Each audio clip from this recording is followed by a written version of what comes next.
समाजात घडणाऱ्या घटना पाहण्यासाठी निर्भीड निष्पक्ष चॅनल म्हणजे संपादक संजय कारंडे यांचं Ajinkyatara news channel. Ajinkyatara news चॅनलला लाईक करा, शेअर करा, सबस्क्राईब करा आणि कमेंटही करा.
आम्ही एक पदग्रहण केलं. दोन्ही महाराजांनी आम्हाला म्हणजे छत्रपती उदयनराजे भोसले व श्रीमंत छत्रपती शिवराजे भोसले आणि भाजपच्या माध्यमातून आम्ही इलेक्शन लढवून आज आम्ही नगरसेवक नगराध्यक्ष म्हणून पदाधिकारी बसलो आहे. हे होत असताना आता जो परवा दिवशी जो इन्सिडेंट घडला म्हणजे 4 दिवस झाले की आपला डेपो पेटतोय, डेपोला आग लागली आहे. ही विझवण्यासाठी आमचे सगळे कर्मचारी म्हणजे आरोग्याचे असू दे किंवा अग्निशामकाचे असू दे, आरोग्य पदाधिकारी असू दे, उपाध्यक्ष आमचे सर्व सभापती रात्रंदिवस प्रयत्न करतोय आणि हॅटसॉप आहेत आमच्या अग्निशामकाला की एवढ्या जोरात शेजारी उभं राहिलं तर कुठे ते पत्रकार आलेले आम्ही त्यावेळी गेलो होतो. शेजारी उभा असताना माणूस सुद्धा दिसत नाही. तीच परिस्थिती खालची जी गाव आहे सोनगाव, जकातवाडी यांना तिथली लोकंसुद्धा तिथनं शिफ्ट होऊन शहरात काय करायला काही पाहुण्याकडे गेले. एवढी भयावह परिस्थिती अशी निर्माण झालेली आहे आणि ही आरोग्याशी खेळण्याचं झालेलं आहे. तर इथं साधारण काम करते जी कंपनी आहे ज्याच्याकडं आपण बायो मायनिंग किंवा इतर गोष्टीचं सगळ्याचं जबाबदारी दिलेली आहे. ही साधारण 21/12/2021 साली त्यांचे ॲग्रीमेंट झालेलं आहे. ही इकोसेव प्रायव्हेट लिमिटेड इंदोर पुणे सिसोदिया असे एक कंपनी आहे. ज्याला वर्क 23 तारखेला झालेली आहे 21ला. त्यानंतर त्यांनी एक वर्षभर महिने असं काम केल्यानंतर शिवानंद बायोटेक LLP पुणे यांच्याशी इंटरनल एक करार केलेला आहे. असं हे करत असताना काल आम्ही ही जी परिस्थिती आरोग्याचा सगळा धोका निर्माण झाल्यानंतर 2-3 दिवसानंतर काल आम्ही रात्री 9 वाजेपर्यंत इथं नगरपालिकेत होतो. CO होते, आमचे सर्व पदाधिकारी होते. हे बसून असा निर्णय झाला की बाबा ह्यांच्यावर कारवाई झाली पाहिजे. कुठल्या परिस्थितीत कारवाई आम्ही जे लोकांनी आमच्यावर विश्वास दाखवला आणि आम्हाला इथं जबाबदारी निवडून दिली आणि इथं बसवले तर यासाठी आम्ही त्यांच्यावर गुन्हा दाखल केलेला आहे आणि इथून पुढं सुद्धा जे आमचं नुकसान झालेलं आहे याची पूर्ण वसुली ही त्यांच्याकडनं करणार आहे. आणि ही गोष्ट करत असताना आम्ही कोणाचीही ज्यात गय केली जाणार नाही, त्यात कुठल्याही कोणालाही त्यातनं सोडणार नाही. हे करत असताना आमचं एक असं पण लक्षात आलं की आमचेच काही कर्मचारी आहेत ते सुद्धा कामात हलगर्जीपणा करतात की आम्ही ह्या 4 दिवसाच्या आहेत आम्ही ड्युटी लावल्या होत्या. त्यात संपाळ म्हणून ज्या आमच्या आरोग्य निरीक्षक आहेत त्यांनी सुद्धा कामात कचुराई केली. आम्ही जी ड्युटी लावली होती तिथं कारण की तिथं माणूस थांबायला पाहिजे आणि तिथं नियोजन करायला पाहिजे. हे कदाचित सुद्धा त्यांनी निम्म्यातनं निघून आल्यानं धूळ सहन होत नाही, त्यासाठी त्यांना सुद्धा आम्ही कागदावर नोटीस काढलेली आहे. तसेच आपले जे आरोग्य निरीक्षक जे आहेत, जे ह्या आरोग्य विभागाचे प्रमुख आहेत राकेश गलेल, यांना सुद्धा कारणे दाखवा नोटीस काढलेली आहे. ह्यात कोणालाही सोडलं जाणार नाही एवढंच सांगतो. इकोसेव्ह प्रायव्हेट लिमिटेड ज्या कंपनीबरोबर नगरपालिकेचं ॲग्रीमेंट झालेलं आहे त्या कंपनीवर आम्ही गुन्हा दाखल केला. पुन्हा एका कंपनीवर नोटरीवरही चाललेली कंपनी आता की तुमच्या ॲग्रीमेंटमध्ये तुम्ही बघितलं असेल. हे सगळ्या गोष्टी ज्यावेळेस आत्ता ही परिस्थिती निर्माण झाली त्यानंतर आम्ही ह्या गोष्टी सगळ्या पाहिल्या आणि याला जबाबदार इकोसेव्ह आहे. इकोसेव्हच्याच अकाउंटला पेमेंट जातं, त्यामुळे तीच कंपनी जबाबदार आहे. काय नाही कचरा डेपोवरती सर्वसाधारण 80 ते 85 टन रोजचा कचरा गोळा होतो. आता एवढ्या कचऱ्याचं डिस्पोजल होण्यासाठी त्यावेळेस अशा स्वरूपाच्या कंपनीला आपण त्यावेळेस टेंडर काढून काम दिलं. ज्या कंपनीला काम दिलं ती कंपनी हे काम करत होती. ते कंपनीला ते शक्य झालं नाही म्हणून त्यांनी दुसऱ्याला सबलेट केलं. आता हे सबलेट केलं हे कधी कळालं तर आज वेळेस आपण पेपर बघितली त्यावेळेस मधल्या 4 वर्षामध्ये प्रशासकीय कालखंड होतो. त्या प्रशासकीय कालखंडामध्ये त्या सबलेटची प्रक्रिया झाली. आज अध्यक्षांनी जे तुम्हाला नमूद केलेलं आहे इकोसेव्ह कंपनीमध्ये गुन्हा का दाखल केला तर नगरपालिकेनं अथॉराइज्ड कंपनी म्हणून इकोसेव्ह कंपनीला ते काम दिलेलं आहे आणि कंपनीनं जे सबलेट केलेलं आहे त्याला काही कुठल्या जनरल बॉडीची किंवा कुठल्या ह्याची मान्यता नसलेली नव्हती. तरीसुद्धा आज इकोसेव्ह आणि त्यांच्यावर असणारी सहकार्य अशा सर्वांच्यावरती आपण तो गुन्हा दाखल केला. त्याच्यामुळं गुन्हा दाखल करण्याच्या प्रक्रियेमध्ये कुठल्याही प्रकारची कुचराईच केली नाही. त्याचबरोबर ज्या कंपनीला आपण काम दिलं होतं ते काम काय त्यांनी करायचं होतं तर तिथं येणारा कचरा त्याचं डिस्पोजल करणे, त्याची विल्हेवाट लावणे हे त्यांच्याकडे काम दिले होते. तर हे काम त्यांनी केले नाही. जसं अध्यक्षांनी अध्यक्षपदाचा कार्यभार स्वीकारला त्यानंतर वेळोवेळी आम्ही कचरा डेपोवरती जात होतो सर्वजण. त्या कंपनीला आम्ही त्यावेळेस सूचना करत होतो की तुमच्या कामामध्ये जेवढा कचरा तुमच्याकडे कलेक्ट होतोय त्या प्रमाणामध्ये त्या कचऱ्यावरती प्रक्रिया करून त्याची खत निर्मितीची प्रक्रिया असेल किंवा त्याच्या लँड बिलिंगची प्रक्रिया असेल तर तुमच्याकडनं पूर्ण होत नाही तर तुम्ही तातडीने करा. या संदर्भात वेगवेगळ्या स्वरूपाच्या नोटिसा लेखी तेवढी स्वरूपाच्या आम्ही त्यांना दिलेल्या होत्या. मात्र ह्या दीड महिन्यामध्ये त्यांच्याकडनं त्या प्रमाणात कामकाज झालं नाही. बऱ्याच वेळा त्यांच्याकडनं आम्हाला असं सांगितलं जायचं की आमची मशीन बंद पडली, आमच्या मोटर्स बंद पडल्या, कधी कामगार त्यांचे अवेलेबल नाही, अशा स्वरूपाच्या त्यांच्या आम्हाला गोष्टी ऐकायला होत्या. तरी पण आम्ही त्यांच्यावरती कारवाई करण्यासाठी सुरुवात केलेली होती. दरम्यानच्या कालखंडामध्ये तो कचरा त्या ठिकाणी साठला जातो. आत्ता उन्हाचे दिवस आहेत. उन्हाच्या दिवसामध्ये कचऱ्यामधून मिथेन क्रिएट होतो, फॉस्फरस क्रिएट होतो. ते ज्यावेळेस क्रिएट होतो हे क्रिएट झाल्यानंतर त्यातनं ज्वलनशील भाग निर्माण होतो आणि हा ज्वलनशील भागपासून तो त्या संपूर्ण कचरा पेटतो. आता हे जर आपण 3-4 वर्ष किंवा गेले 5-6 वर्षाचा विचार केला तर आपल्या लक्षात येईल की सातत्यानं अशा स्वरूपाच्या आगी त्यात समगाव कचरा डेपोला लागले. तर एवढ्या मोठ्या प्रमाणावरती भयानक आग ही कधी लागली की पहिल्यांदा अशा स्वरूपाची आग लागली. आणि ह्याला जबाबदार काय आहे तर प्रत्येक वेळेस त्याचं डिस्पोजल होणं हे शक्य होत असतं.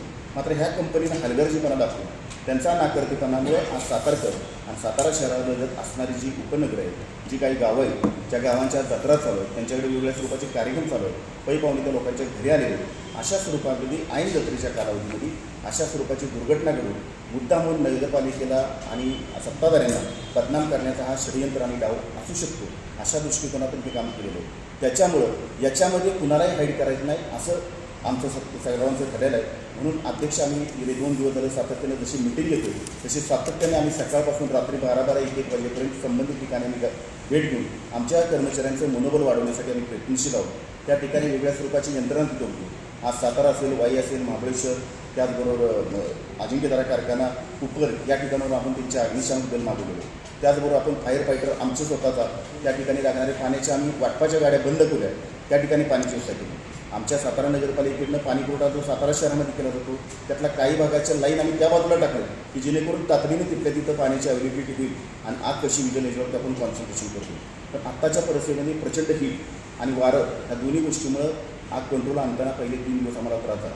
आजची परिस्थिती बघितली तर 15 ते 20% आपण राहिलं आहे फक्त पोर्शन, आपण त्याच्यावरती बऱ्यापैकी यश मिळालं. मात्र हे होत असताना ज्या नागरिकांच्या जीवाला धोका निर्माण झाला, ज्यांना त्याचा त्रास होतो, हा सर्व त्रास होऊ नये. कारण ह्यातली सर्वाची महत्त्व जशी उन्हाळ्यामध्ये आग लागते तर हा कचऱ्याचं सॅच्युरायझेशन झालं तर ह्याचे सॅच्युरायझेशन ते पाणी त्याचं जे आहे ते जमिनीमध्ये मुरतं. ते जमिनीमध्ये मुरलेलं पाणी असं त्याच्यापासून लिचेड क्रिएट. हा लिचेड वाट एक डेंजर असतो की आजूबाजूच्या लोकांना भयानक प्रकारचे आजार होऊ शकतात. आणि हे सगळ्या गोष्टी भविष्यातले होणारे अशा स्वरूपाचे आजार ते होऊ नये त्याच्यासाठी तातडीने अध्यक्ष साहेबांनी निर्णय घेतला. या संदर्भात संबंधित कंपनीने आपण कारवाई करणं अत्यंत आवश्यक आहे. म्हणून काल रात्री आम्ही या संदर्भात सर सातारा शहर पोलीस स्टेशनला, सातारा तालुका पोलीस स्टेशनला आम्ही गुन्हा दाखल केलेला आहे. गुन्ह्यानुसार त्या संदर्भातली चौकशी, त्या ठिकाणचा पंचनामा आज कंप्लीट झालेला आहे. या संबंधात जे आमचे अधिकारी सुद्धा उशीर होते त्यांना सुद्धा याच्यामध्ये आम्ही एक्सक्यूज केलेलं नाही आणि करणार नाही. कारण हा 2-3 माणसाच्या जीवनाचा प्रश्न आहे, तर हजारो लाखो लोकांच्या जीवनाचा प्रश्न आहे. त्याच्यामुळे अशा स्वरूपाचा आपण हा निर्णय घेतो आहे आणि हा निर्णय हा लोकांच्या हितासाठी आम्ही घेतो. यापुढं अशा स्वरूपाचे नगरपालिकेच्या कुठल्याही सातारा शहरातील नागरिक आमचा केंद्रबिंदू आहे, त्याच्या जीविकाशी अशा स्वरूपाचा कुठलंही जर तुम्ही कर्तव्यात कसूर केली अधिकारी असेल तर किंवा कुठल्याही एजन्सीनं अशा स्वरूपाचं चुकीचं काम केलं तर आम्ही त्याला पाठीशी घालणार नाही. आम्ही त्याच्यावरती ठरवतो योग्य ती कारवाई करू. कारण सातारचा नागरिक हा आमचा केंद्रबिंदू आहे, हे आमच्या दोन्ही नेत्यांनी आम्हाला सांगितलं आहे आणि त्या केंद्रबिंदूला कुठल्याही प्रकारचा धक्का बसला नाही याची आम्ही निश्चितपणे काळजी घेतो. पद्धतीनं आम्ही शहर पोलीस स्टेशनला गुन्हा दाखल केला.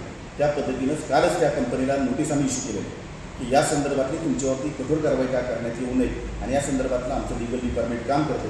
तातडीनं आम्ही 2 दिवसामध्ये त्यांना अशा स्वरूपाची कॉम्पेन्सेटरी कॉस्टची आम्ही नोटीससुद्धा दाखल करतो येतोय त्यांना आम्ही आणि त्याच्यावरती पुढची कारवाई करतो.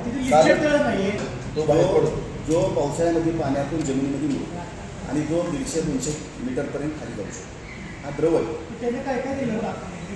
ॲग्रीमेंटमध्ये त्याला कचऱ्याची विल्हेवाट लावली, कचरा डिस्पोजल करणे, कचरा व्यवस्थितरित्या तिथं ठेवणे, अशा स्वरूपाचं त्याला जबाबदारी चालू केलेले आहेत. त्यात आपले जी मशिनरी आहे किंवा लाईटचा विषय, CCTV कॅमेरे, परत रस्ता आहे, आपल्या सोलार सिस्टीमला सुद्धा त्याचं नुकसान पोचलेलं आहे. अशा बऱ्याच गोष्टी आहेत. परत आपला होणारा जो खर्च आहे, ह्या 4 दिवसात आपला नगरपालिकेचा जो त्याच्यावर झालेला खर्च आहे, ह्या सगळ्याची वसुली त्याकडनं केली जाणार आहे. त्याचं डिपॉझिट जप्त होणार आहे, त्याची बिलं कुठलीही अदा केली जाणार नाहीत आणि त्याच्याकडनं जेवढं आपलं नुकसान झालेलं आहे हे सगळं वसूल करण्यात येईल. हे आम्ही सगळ्यांच्या वतीने सांगतो. अध्यक्ष सोलर सिस्टम संदर्भात जी सोलर सिस्टीम त्या ठिकाणी बसलेले या संदर्भातली सर्व माहिती आम्ही आता उपलब्ध करून घेतलेली आहे. सोलर सिस्टीम किती डॅमेज झाली याचा सुद्धा आराखडा आज सगळ्याची डिपार्टमेंटकडून आम्ही घेतो. आज सगळ्याची चालू झालेला आहे. सोलर सिस्टीमसाठी जी परमिशन आपल्याला लागते स्टेट गव्हर्नमेंटकडनं, ती परमिशन अद्याप प्राप्त झाली नसल्यामुळे आपल्याला ती चालू करता आलेली नाही. सोलर सिस्टीम लवकरात लवकर आम्ही चालू करणार आहोत, कारण त्याच्यावरती कचरा डेपोचं बरंचसं तिथलं काम तिथलं होणार आहे. जसं आमचं आहे तसंच त्यांचं आहे. त्यांनी ते पण निवडून आलेले आहेत. सगळ्यांच्या भावना एकत्र लोकांना त्रास झालेला आहे. आता कसं असतं, सगळे तुम्ही पण एकत्र घेत नाही, कधी कधी वेगळा येतात, प्रत्येकाचे मत वेगळे असतात. तर माणसं आहेत, माणसं असल्यामुळे होतं. त्याच्यामध्ये कलम जे लावलेलं आहे ते भारतीय न्यायसंहिता 2023, 287, 270, 271, 324(4) शासकीय मिळकतीचं नुकसान करणे, शासकीय मिळकतीच्या नुकसानीबरोबर तिथल्या राहणाऱ्या लोकांचं शासकीय मिळकतीमध्ये असणाऱ्या ज्या इतर मोयेबल इमोयल प्रॉपर्टी त्यांचं नुकसान करणे, लोकांच्या जीविताशी असणाऱ्या दुर्घटना तुमच्याकडनं घडणे, अशा स्वरूपाची गंभीर स्वरूपाची कलम मध्ये कसूर केली. त्यांनी नीट लक्ष दिलं नाही, त्याच्यामुळे ही गोष्ट निर्माण झाली. म्हणून त्यांच्या कर्तव्यात कसर केली म्हणून त्यांच्यावरती सुद्धा आम्ही चार्ज करून त्यांना कारणे दाखवा नोटीस आम्ही इश्यू केली. कोणतीही बिलं आम्ही दिलेलं नाही आणि कुठल्याही बिलाबाबतीत आम्ही निर्णय अद्याप घेतलेला नाही. आम्ही बिलं देण्यासाठी, बिलं काढण्यासाठी पदाधिकारी म्हणून आम्हाला नेत्यांनी बसवले नाही, तर सातारच्या लोकांची सेवा करण्यासाठी बसवले. ज्या ज्या गोष्टी यापूर्वी घडलेल्या आहेत, जी कामं यापूर्वी झालेली आहेत, आम्ही स्वतः अध्यक्ष आम्ही सर्वजण त्या संपूर्ण ज्या गोष्टी झालेल्या आहेत त्याची देखभाल केल्याशिवाय अशा स्वरूपाची कुठलीही बिलं अदा केली जाणार करणार आहे की जे प्रशासकीय काळात जे काय झाले त्या गोष्टीचं आता ह्या अनुभवावरनं आम्ही या सगळ्या गोष्टीचं ऑडिट करू आणि लवकरात लवकर तुम्ही आता करणार आहे, मात्र तुमचा हा दोषच नाहीये. आपण लोकांनी आपल्या साताऱ्यात आम्हाला निवडून दिलेले आहे, या दोन्ही महाराजांनी आम्हाला दिले, पक्षांनी दिलेले आहे. पण त्यांनी हे काम करणं गरजेचं होतं. आज असतील जे ह्या जबाबदार असतील ह्या प्रत्येकावर कारवाई होईल ह्याची मी तुम्हाला साताऱ्याच्या वतीनं तुम्हाला आश्वासन देतो. सेग्रेगेशन करणे हा सगळ्यात महत्त्वाचा विषय होता या ठिकाणी. सेग्रेगेशन काय केलं जातं की ओला कचरा वेगळा केला जातो, सुका कचरा वेगळा केला जातो. ते कुठं केलं जातं तर ज्यावेळेस घंटागाडी तुमच्या दारामध्ये त्याच्यामध्येच त्याचं पार्टिशन करून त्याच्या दोन्ही भाग केलं जातं. मागच्या जर 1.5-2 वर्षाचा विचार केला तर अशा स्वरूपाचं सेग्रेगेशन न होता डायरेक्ट कचरा तिथं येऊन डंप होतो आणि हा डंप झाल्यामुळे कचराचं पाहिजे असं विल्हेवाट तिथं लावली गेली. आता यापुढं या मार्चनंतर ज्या बाबी आम्ही आता करतोय यापूर्वीची सर्व टेंडर आम्ही लवकरच कॅन्सल करतो आणि अशा स्वरूपाचं सेग्रिगेशन करूनच कचरा डेपोवरती जाईल याचं नियोजन आम्ही करतो. संबंधित कंपनी याच्यासाठीच आपण हे करतोय. आज ही गुन्हा दाखल करतोय की त्या कंपनीने नक्की काम काय केलं. गेल्या आमचा जर कालखंड बघितला 28 तारखेला अध्यक्षांनी विचार घेतला 65 दिवसामधल्या या संपूर्ण कालखंडामध्ये फक्त कचरा हा विषय नव्हता, तर पाण्याचा विषय होता, शहराचा नवीन आराखड्याचा विषय होता. असे वेगवेगळे विषय आम्ही सातत्याने सामोरं लावतो. दोघे आम्ही 9-9:30 वाजता नगरपालिका संध्याकाळी 7-8 वाजेपर्यंत हेच प्रत्येक डिपार्टमेंटचे आम्ही आढावा घेतो. प्रत्यक्ष त्या जागेवरती आम्ही दोघे जातोय. त्या डिपार्टमेंटचे सभापती आमच्यावर असतात, त्या विभागातले नगरसेवक बरोबर घेऊन जातो. का तर लवकरात लवकर ह्या सगळ्या गोष्टीतून आपल्याला पुढे जायचं. त्या ग्रामस्थांचा लोकांशी कॉन्टॅक्टमध्ये आहे. आम्ही CS ला पण त्या दिवशी आम्ही फोन करून ते खालच्या DHOला सुद्धा आम्ही तसे CSनी आदेश केलेले. तिथं उपलब्ध समजा इमर्जन्सी काय उद्भवली, कोणाला श्वासोच्छ्वास त्रास झाले किंवा काय झाले, तर अशा वेळेस ॲम्ब्युलन्स तिथं लगेच उपलब्ध करून दे असं CS सरांनी आम्हाला जे त्रुटी सांगितलेली की आमची चर्चा झाली तरी DHOला तसे आदेश पण केलेले. त्या दृष्टिकोनानं सुद्धा आम्ही काम करतोय. इकडं आग लिवायचं काम करतोय, इकडं कायदेशीर कारवाईचं काम करतोय. आम्ही गेले 3 दिवस झाले रोज म्हणजे डेपोत पोलीस प्रशासनाचं सहकार्य घेतलं. ते पण पहिल्या दिवशी फार ट्रॅफिकचा विषय झाला होता, त्यामुळे समोर गाड्या दिसत नव्हत्या. पोलीस प्रशासनाचं पण आम्हाला चांगलं सहकार्य मिळालं. कालसुद्धा रात्री 11 वाजेपर्यंत, कारण का काल आम्ही दिवसभर जरा काल आम्ही दिवसभर आम्ही नाश्तासुद्धा इथंच केला आहे कमिटी हॉलला. आम्ही घरी पण गेलो आहे. 6-6:30पर्यंत आम्ही फायनली वर्कआउट करत होतो, काय झाले काय नाही. संध्याकाळी 9 वाजता आमचं सगळं फायनल झालं. त्यानंतर आमचे अधिकारी जाऊन गुन्हा 11 वाजता रात्री 11 वाजता नोंद झाला. अध्यक्ष ही घटना पुन्हा मी मागे 1 वेळा गेलो, तसं काही प्रॉब्लेम आला नाही. नागरिक पत्रकारच काय नागरिक सुद्धा तिथं जाऊ शकतो आणि तो व्हेरीफाय करू शकतो. काहीच अडचण नाही. पण काय होते ते नाही, मास्कमुळे काय होते की कुठवर आतल्या आत फिरतोय. पण आपले जे आहे जे कामगार आहेत म्हणजे आपल्या अग्निशामकचे, त्यांच्याकडं प्रॉपर ते मास्क आहे. पण बाकीच्यांना आपण जे रेग्युलर मास्क वापरून देणं काय होते, तर आम्ही स्वतः आम्हाला अनुभव आम्ही शेवटी मास्क काढून टाकली आणि तो आतल्या आत फिरतोय, सफोकेशन होते त्याने. ऑडिट बसवले ते काही लूप होल्स आहेत, त्याच्यावर आमचा अभ्यास चालू आहे. तो आता ह्या 8-15 दिवसात आपल्या सगळं त्यानंतर आम्ही निर्णय घेऊन त्याचं योग्य ते पर्याय त्याच्यावर काढू. इतर दोघांनी प्रत्येक विभागात व्हिजिट केली, वेळेवर या रेकॉर्ड घाला. हे नवीन दिवस आहे का कायम राहणार? ड्रेस कोड कोण घालतं मला सांगा. तुमची ठरवण्याचा आम्ही प्रयत्न करू सातत्याने. जेवढ्या वेळ जायला लागेल तेवढ्या वेळ जाऊ. कारण की आम्ही लोकांशी कटिबद्ध आहे. लोकांसाठी कर्मचारी तिथं ऑफिसला अवेलेबल पाहिजे. त्या वेळेस जेव्हा माणूस जाईल तिथं काम करून त्यावेळेस अवेलेबल पाहिजे. कारण 5 वर्ष आम्हाला करायचं, 5 वर्ष सातत्याने करू आणि त्याच्यावर कारवाई सुद्धा होणार. नाही याच्यामध्ये तुम्हाला महत्त्वाची गोष्ट आवर्जून सांगतो मी तुम्हाला. ज्यावेळेस काल नगराध्यक्ष साहेब संपूर्ण विभागांना भेट देत होती, सर्व विभागांना भेट दिली होती, त्याच्यावेळेस त्यांच्या लक्षात हे आलं की शाहूपुरीतला माणूस, शाहूनगरचा माणूस, तुमच्या खेडमधला माणूस, हा माणूस स्वतःच्या अपत्यांची किंवा घरातल्या एखादं मैत असते त्यांचे दाखल्यासाठी सातारा नगरपालिकेत आम्ही आता काय करतो की सातारा शहरामध्ये जिथं आमचे वसुली काउंटर आहे त्या ठिकाणी लवकरच पुढच्या 15 दिवसात त्या ठिकाणी आम्ही जन्ममृत्यूचे दाखले मिळतील अशा स्वरूपाच्या सूचना अध्यक्षांनी दिलेल्या आहेत. आणि त्याच्यामुळं त्या विभागातच तिथंच त्या लोकांना तिथं जन्म दाखला मिळेल. आणि विशेष करून सगळ्यात महत्त्वाचा त्याच्यामध्ये निर्णय घेतलेला आहे, ज्या घरामध्ये मुलीचा जन्म झालेला आहे त्या मुलीच्या जन्माचा पहिला दाखला हा फ्री ऑफ कॉस्टमध्ये दिला जाणार आहे. अशा स्वरूपाचा काल अध्यक्षांनी निर्णय घेतलेला आहे. त्याच्यामुळं जेवढी सुसूत्रता आणता येईल, जेवढं चांगल्या स्वरूपात लोकांना न्याय देता येईल, लोकांपर्यंत पोहोचता येईल, याचं काम आम्ही करतो. समाजात घडणाऱ्या घटना पाहण्यासाठी निर्भीड निष्पक्ष चॅनल म्हणजे संपादक संजय कारंडे यांचं Ajinkyatara news channel. Ajinkyatara news चॅनलला लाईक करा,